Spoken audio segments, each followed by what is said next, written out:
Nu er vi kommet til Jægersborg, Slæhuldatorps gamle skole i Hässleholms Kommune, Skåne län.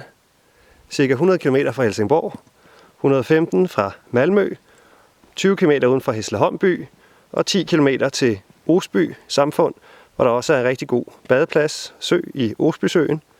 En 8 km til nærmeste indkøbsmuligheder i Hestveda. Så er der en 60 km til skibakkerne på Hallandsåsen, og en 1,5 km til Skeingesøen og 4 km til Helgeå. Så man er rigtig godt belagt her i Skåne, det nordlige Skåne. Dejligt område i stort, tæt på naturoplevelsesmuligheder, og som man kan se her, ligger det ud til en landevej. Den er meget let trafikeret, men der kommer en bil i ny og næ. Og kan man sige, Slæhuldatorp består af et par enkelte spredte huse. Der er en fastboende nabo der kan lige holde lidt øje med det.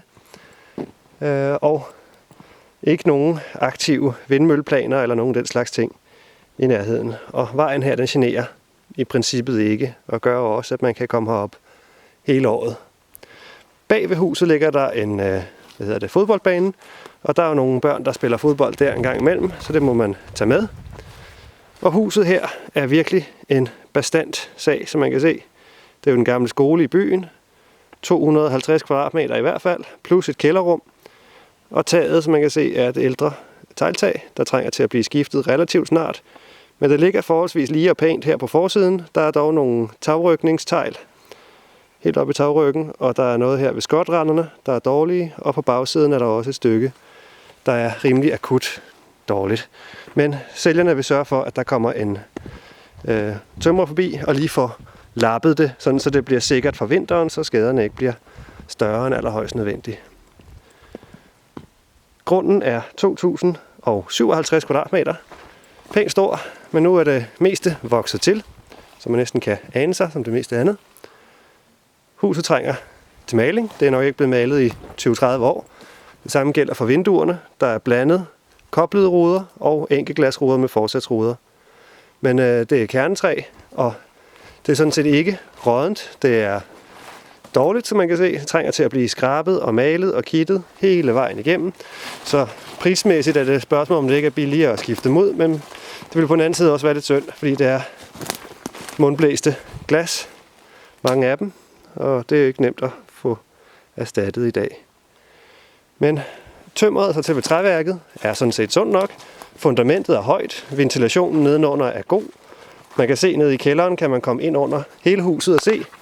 Rigtig frisk ser det ud, så der er ikke noget nedefra, nogle problemer nedefra, så at sige. Det er problemerne oppefra, der skal gøres noget ved, i og med taget.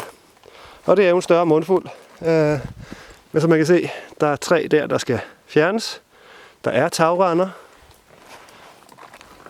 Og med en forholdsvis overkommelig reparation, der tror jeg godt, man kan få taget til at klare sig nogle år endnu.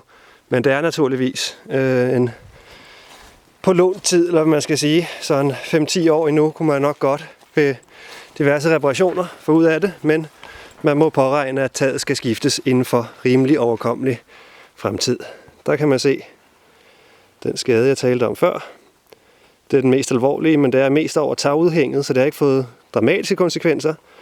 Men på den anden side af huset, så plasker det altså ned i stuen, så det skal der gøres noget ved med det samme, men det bliver der som sagt også. Skorstenene ser ud til at have været renoveret i forholdsvis moderne tid. Det er nok noget, der er sket en gang, de der 20-30 år siden.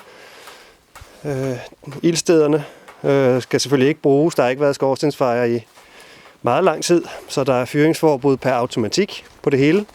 Selvom det skulle være ok at fyre i princippet, så skal skorstensfejer forbi, inden man gør noget aktivt.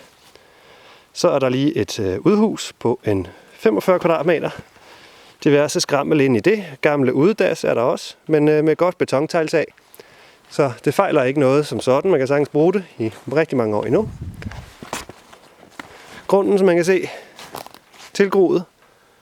Stort, flot træ der.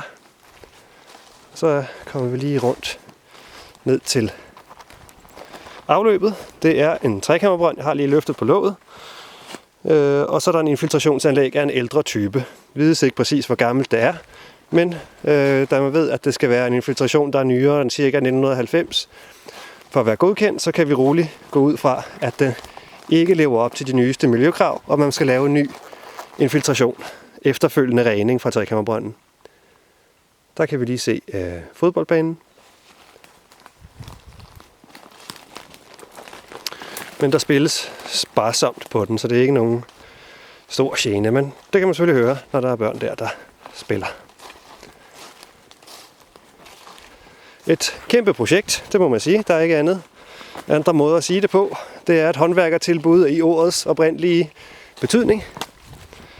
Så hvis man ikke er indstillet på at selv tage fingrene op af lommen, så er det her ikke det rigtige sted. Hvis man skal betale håndværkere for at renovere det hele, så bliver det simpelthen dyrt.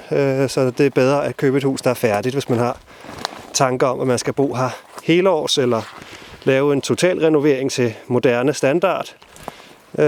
Det kan ikke rigtig svare sig. Så det skal være noget, man gør, fordi man synes, det er sjovt, og man har tid til det og lyst på det, til det, og gøre det på egen arbejdskraft.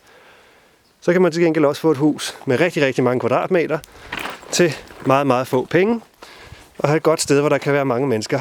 Og hvis man kan lave det til et andelsforening, kollektiv sted, hvor man synes, at det er sjovt at have alt den plads, og der er mange mennesker, der kan give et nap med, så vil det nok være det ideelle. Men så går vi lige indenfor og kigger.